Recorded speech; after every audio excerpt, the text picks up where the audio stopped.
La semaine dernière, je vous ai sorti la vidéo le clavier gamer préféré des abonnés. Cette semaine, on va parler des souris et on va élire la souris gamer préférée des abonnés. J'ai fonctionné exactement de la même manière que pour les claviers. Je vous ai mis un petit sondage et je vous ai dit c'est quoi votre souris gamer préférée. Et à partir de là, j'ai pris les 16 souris qui étaient le plus de fois citées. Je les ai toutes fait s'affronter en vous mettant des sondages sur les réseaux. Et à partir de ça, on a pu élire la souris gamer préférée des abonnés. Je vous mets dans la description de la vidéo les 16 souris les plus citées. Partez du principe que ce sont tous des excellentes souris. Vous allez forcément trouver votre bonheur dans la description de la vidéo juste en bas. Donc je vais déjà vous présenter les 16 souris les plus citées par les abonnés et ensuite on aura donc les huitièmes de finale avec 8 souris qui en affronteront 8 autres. On aura les quarts de finale où là il restera plus que 8 souris, les demi-finales où il y en aura plus que 4 et enfin la finale où on fera s'affronter les 2 souris préférées des abonnés qui auront été jusqu'à ce niveau de la compétition. J'espère que la vidéo va vous plaire. Si c'est le cas, comme d'hab, n'hésitez pas à mettre un petit pouce bleu, pensez à vous abonner si c'est pas déjà fait et vous allez me mettre un petit commentaire juste en bas. Vous allez me dire qu'est-ce que vous utilisez actuellement comme souris gamer et vous allez me mettre aussi les 3 souris que vous préférez parmi les 16 qui sont dans la compétition. J'essaierai à la rentrée de prendre donc les 3 souris que vous allez le plus de fois me citer et de vous les faire gagner sur mes réseaux sociaux. D'ailleurs, n'hésitez pas à me suivre sur les réseaux sociaux pour à la fois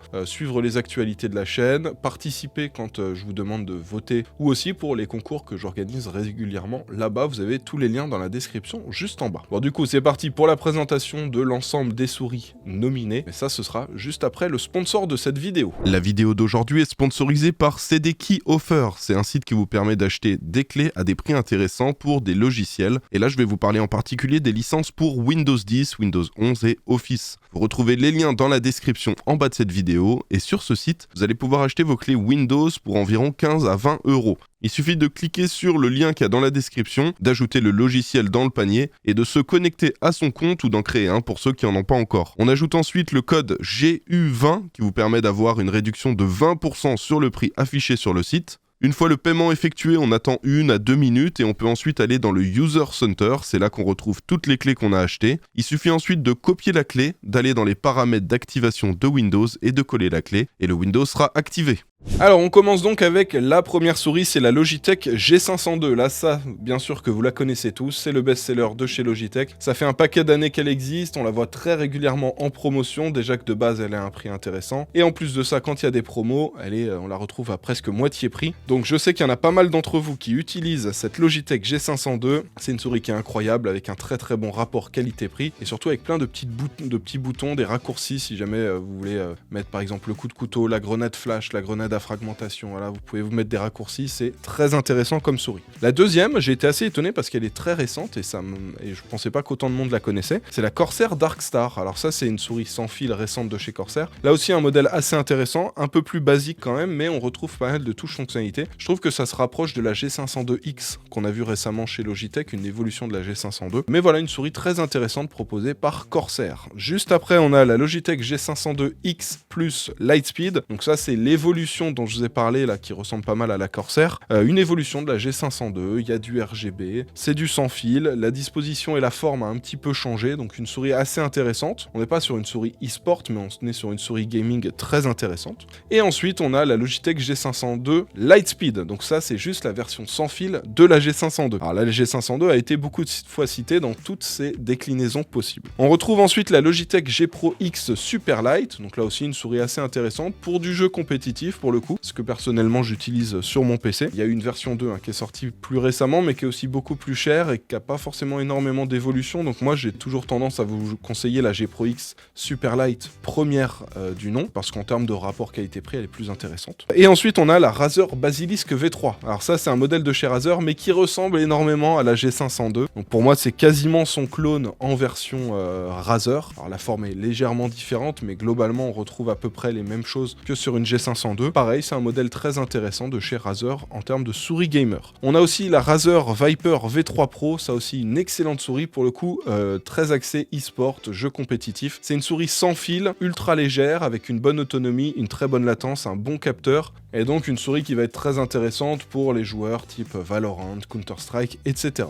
D'ailleurs c'est cette souris là, si vous voulez la voir d'un petit peu plus près, et voilà une souris très intéressante pour les joueurs compétitifs et elle va vraiment à la base, hein. Vous voyez il n'y a pas de RGB, de choses comme ça qui vont faire baisser la la batterie ou qui vont rajouter du poids inutilement. Le but d'une souris comme ça, c'est les performances. On a aussi la Glorious Model O Wireless. Alors il y a deux versions qui existent, la Glorious Model O et la version wireless. La Model O, ce qui est bien, c'est que c'est une version filaire mais avec un câble qui est très léger. Là, la version wireless, l'avantage c'est qu'on n'y gagne pas en poids, c'est très similaire, et on a une version sans fil. Donc c'est assez intéressant, quand il faut ajouter une batterie, c'est toujours différent les poids, et là ils ont réussi à avoir quelque chose de similaire à la Glorious Model O filaire. On est sur une souris, vous savez, avec la structure où il y a des petits trous à l'intérieur pour qu'il y ait moins de matière et toujours économiser sur du poids et que ce soit toujours plus léger. Une souris très intéressante, mais qui selon moi est plus forcément dans l'air du temps, parce qu'on a des nouveaux modèles qui arrivent chez plein d'autres marques qui pour le coup sont plus intéressantes, que ce soit en termes de performance ou même en termes de prix. On a aussi la Logitech G Pro X Superlight 2. Alors celle-là, je vous en ai déjà parlé un petit peu avant. Il y a des petites évolutions par rapport à la Superlight 1, mais selon moi, la différence de prix fait que la Superlight 1 reste quand même plus intéressante. Et on a aussi la Logitech G Pro Wireless. La G Pro Wireless, c'est celle-ci, ça ressemble, vous voyez, comme 2 gouttes d'eau à une Logitech Superlight, c'est juste que c'est nettement plus léger la Superlight que la G Pro Wireless, mais ça reste aussi une souris intéressante en sans fil, avec des belles promos dès qu'on arrive sur du Black Friday et des périodes comme ça. Alors ensuite on retrouve une souris très intéressante qui nous est proposée par Asus ROG, donc c'est la Harp Ace M-Lab Edition. Donc la Harp Ace, je vous l'ai déjà présentée quand j'avais fait un setup 100% ROG, c'est une souris typée e-sport avec un capteur et une latence très intéressante, elle est même compatible Nvidia Reflex, et c'est la AimLab Edition, ça veut dire que vous pouvez installer le logiciel AimLab qui est disponible gratuitement sur Steam, et ensuite vu qu'ils ont un partenariat avec ce logiciel, vous pouvez vous entraîner sur le jeu et ça va automatiquement vous régler la souris comme il faut en fonction de votre manière de jouer pour régler la sensibilité, etc. Donc c'est assez intéressant, une bonne souris, bonne autonomie, bon capteur, une bonne latence, voilà, très intéressant. Le prix est quand même un petit peu élevé, donc moi ce que je vous recommande c'est d'attendre quand il y a des petites promos, histoire d'avoir 20, 25, 30 euros de réduction par rapport au prix normal, mais sinon c'est vraiment une souris qui est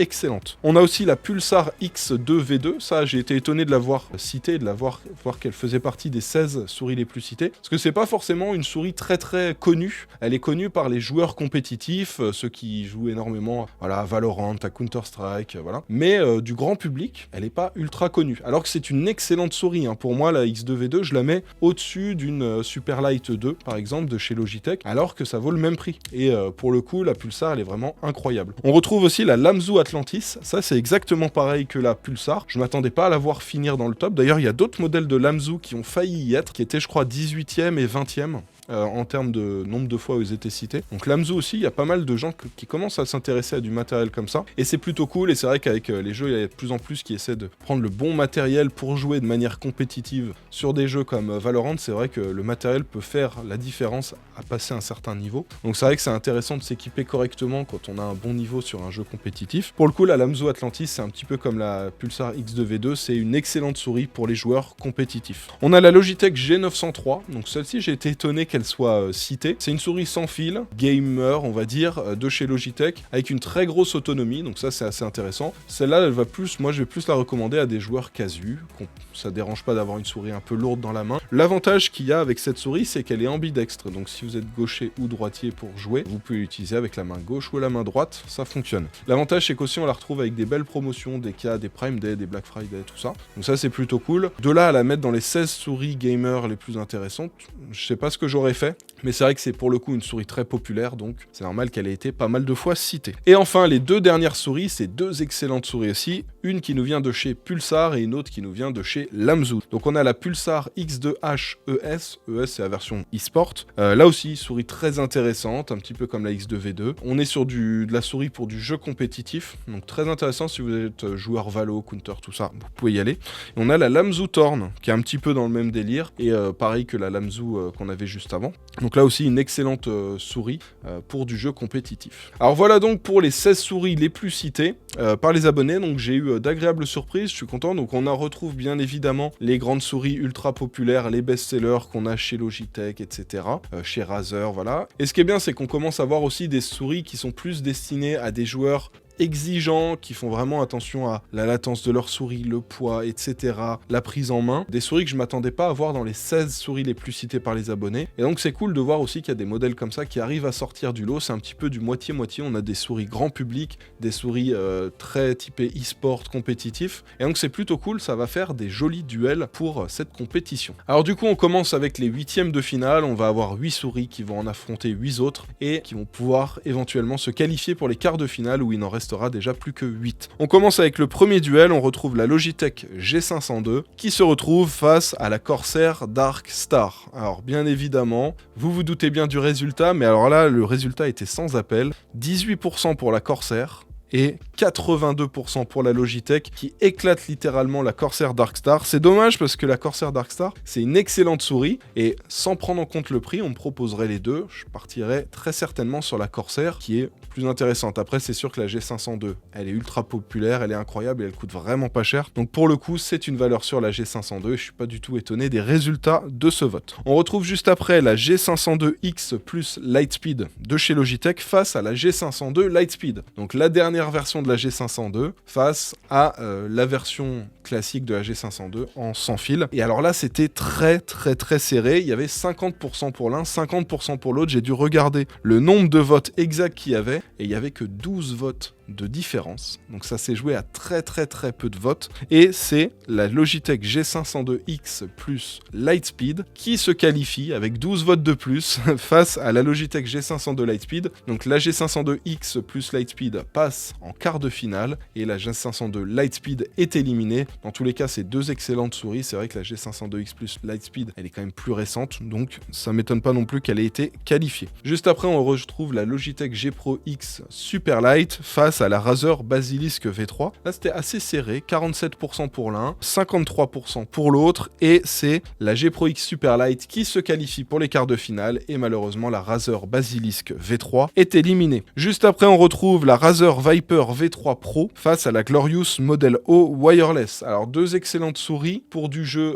compétitif, et là, pour le coup, j'étais pas trop d'accord avec les résultats, mais c'était très serré. 48% pour l'une des souris, 52% pour l'autre. C'est la Glorious Model O Wireless qui se qualifie avec 52% des votes et qui passe en quart de finale face à la Razer Viper V3 Pro qui est éliminée malheureusement. Pour moi, c'est dommage parce que c'est une excellente souris, la Viper V3 Pro, surtout pour du jeu compétitif, mais elle est clairement pas au même prix que la Glorious et je pense que c'est ce qui fait aussi que le modèle Glorious se qualifie en quart de finale et la Razer Viper V3 Pro, qui a beau être une excellente souris, est malheureusement éliminée dès le début de la compétition. On retrouve juste après la Logitech G Pro X Superlight 2 qui se retrouve face à la Logitech G Pro Wireless, donc son ancêtre en version beaucoup plus lourde. Et c'est donc la Logitech G Pro X Superlight 2 qui se qualifie, mais pas de beaucoup, avec 53% des votes. Et la Logitech G Pro Wireless est éliminée en huitième de finale avec seulement 47% des votes. J'ai trouvé que le vote était assez serré. Je pensais qu'il y aurait beaucoup plus de monde qui voterait pour la Superlight, mais non, 53% pour la Superlight qui du coup se qualifie pour les quarts de finale. Juste après, on retrouve la Asus ROG Harp Ace M-Lab face à la Pulsar X2V2.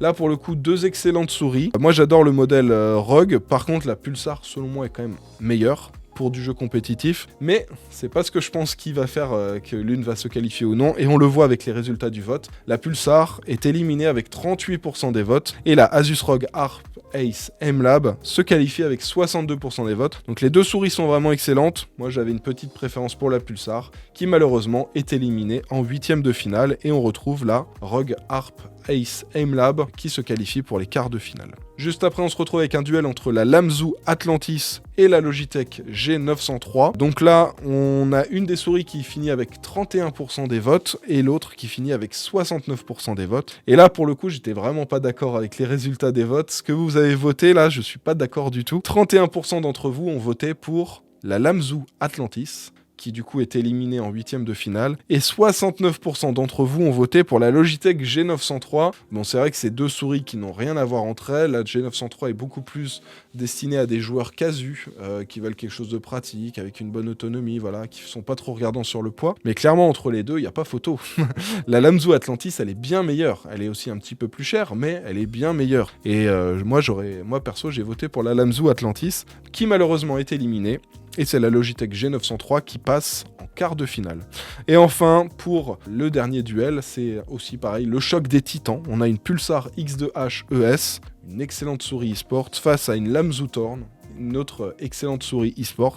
Là aussi c'était assez serré, 46% pour l'un, 54% pour l'autre, et c'est la Lamzu Thorn qui se qualifie pour les quarts de finale, et malheureusement la Pulsar X2H ES est éliminée. Donc vous avez bien compris, vous avez les deux Pulsar qui ont été éliminés et une des deux Lamzu qui ont été éliminées. Donc les joueurs compétitifs, sachez que ce sont d'excellentes souris, c'est pas parce qu'elles sont éliminées en 8ème de finale qu'elles sont pas bien. Donc si jamais vous cherchez une souris e-sport, ces modèles-là, la Pulsar et Lamzu qui étaient en 8ème de finale, sont d'excellents modèles. Voilà, c'est juste que c'est des modèles qui sont moins connus, moins répandus, moins populaires et qui du coup ont eu moins de votes pour les 8ème de finale. Alors c'est parti, on enchaîne avec les quarts de finale. On avait 16 souris au début, on n'en a plus que 8. Il va y avoir 4 duels et au-delà de ces 4 duels, il ne restera déjà plus que 4 souris qui se qualifieront pour les demi-finales. On enchaîne avec donc le premier duel, la Logitech G Pro X Superlight 2 qui se retrouve face à la Asus ROG Harp Ace AimLab. Là pour le coup c'est de très très loin la Logitech G Pro X Superlight 2 qui l'emporte avec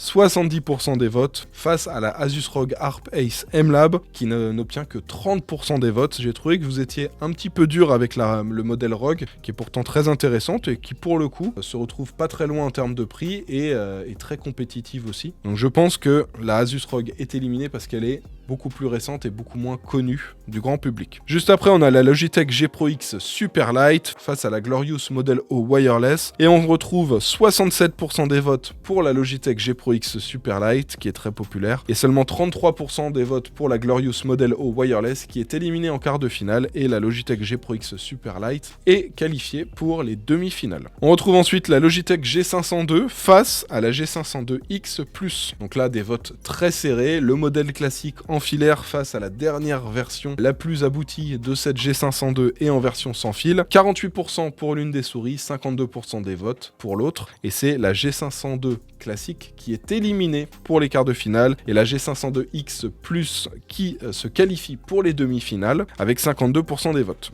Juste après, on retrouve la Logitech G903 face à la Lamzu Thorn, et là je vais commencer à vraiment plus aimer la Logitech G903 parce que déjà avant elle nous a éliminé une excellente souris, et là elle nous élimine une fois de plus une excellente souris. La Lamzu Thorn est éliminée par la G903, 64% des votes pour la G903 et 36% des votes pour la Lamzu Thorn. Donc la Lamzu Thorn, malheureusement, qui est une excellente souris, qui selon moi est beaucoup plus intéressante que la G903, elle est éliminée parce qu'elle est beaucoup moins connue, beaucoup moins répandue que cette souris-là. Donc la Lamzu Thorn est éliminée en quart de finale et la Logitech G903 se qualifie pour les demi-finales. Il ne reste plus que 4 souris dans la compétition. On arrive donc maintenant sur les demi-finales. À la fin des demi-finales, on saura déjà qui est à la 3e place du podium des souris gamers préférées des abonnés. Donc déjà, premier duel sur les deux, c'est la Logitech G Pro X Superlight 2 qui se retrouve face à la Logitech G Pro X Superlight, et vous avez voté étonnamment à 79% pour la Superlight 2, alors que selon moi, la Superlight première du nom est plus intéressante parce qu'elle n'a pas beaucoup moins de fonctionnalités et pourtant elle est beaucoup moins chère. Donc selon moi j'avais voté pour la Superlight, et ben non, vous avez voté à 79% pour la Superlight 2, c'est la Superlight 2 qui se qualifie pour la finale, et la Superlight première du nom est éliminée pendant les demi-finales. Et enfin, le dernier duel, c'est la Logitech G502 X Plus face à la Logitech G903. Vous avez bien compris, les 4 souris qui finissent en demi-finale sont toutes des modèles de chez Logitech. Donc la G502 X Plus finit avec 76% des votes, et la G903 est éliminée avec seulement 24% des votes. Donc vous avez compris, la Superlight a été éliminée avec 21% des votes, la G903 a été éliminée avec 24% des votes. C'est donc la Logitech G903 qui finit sur la 3e place du podium parmi les souris gamers préférées des abonnés, et on va donc se retrouver avec la Logitech G Pro X Superlight 2 face à la Logitech G502 X Plus, donc 2 excellentes souris de chez Logitech. Du coup ça y est, c'est la finale, on va savoir quelle est la souris gamer préférée des abonnés, avec donc ce duel entre la Logitech G Pro X Superlight 2 face à la G502 X Plus. C'était très serré dans les votes, ça s'est pas joué à beaucoup, on est à 46% pour une des souris, 54% pour l'autre, et la souris qui est élue souris gamer préférée des abonnés est donc la Logitech G502X Plus qui l'emporte avec 54% des votes. À la deuxième place, on retrouve donc la Logitech G Pro X Superlight 2 qui a eu 46% des votes, et vous l'avez compris, on avait déjà la Logitech G903. On a donc un podium première, deuxième, troisième place, 100% Logitech pour les souris gamers. Merci à tous du coup d'avoir voté, d'avoir participé sur les réseaux. Pour ceux qui ne me suivent pas encore, n'hésitez pas à aller me suivre sur les réseaux, comme ça dès que je vous fais des sondages, des petits votes, des choses comme ça pour faire participer dans les vidéos la communauté, et ben c'est le parfait endroit pour faire ça. Je vous remets donc les réseaux dans la description, je vous rappelle que vous avez les liens et les références des 16 souris qui étaient nominées dans cette compétition de la souris gamer préférée des abonnés, donc tout est dans la description. Et n'hésitez pas, je vous le rappelle, à me mettre un petit commentaire juste en bas, vous me dites quelle est la souris que vous utilisez actuellement, quelles sont les 3 souris que vous avez préférées parmi les 16 que je vous ai présentées dans cette vidéo, et à la rentrée j'essaierai de vous faire gagner donc les 3 souris que vous allez le plus de fois me citer dans les commentaires de la vidéo. J'espère que la vidéo vous a plu. Dites-moi si vous êtes d'accord avec les résultats de ces votes. N'hésitez pas à débattre dans les commentaires juste en bas. Si la vidéo vous a plu, n'hésitez pas à mettre un petit pouce bleu. Pensez à vous abonner et à mettre la cloche si c'est pas déjà fait. Et on se retrouve la semaine prochaine où là, on va élire le casque gamer préféré des abonnés. J'espère que ça vous plaira. Donc rendez-vous la semaine prochaine pour cette vidéo. En attendant, portez-vous bien et je vous dis à la semaine prochaine. Ciao tout le monde!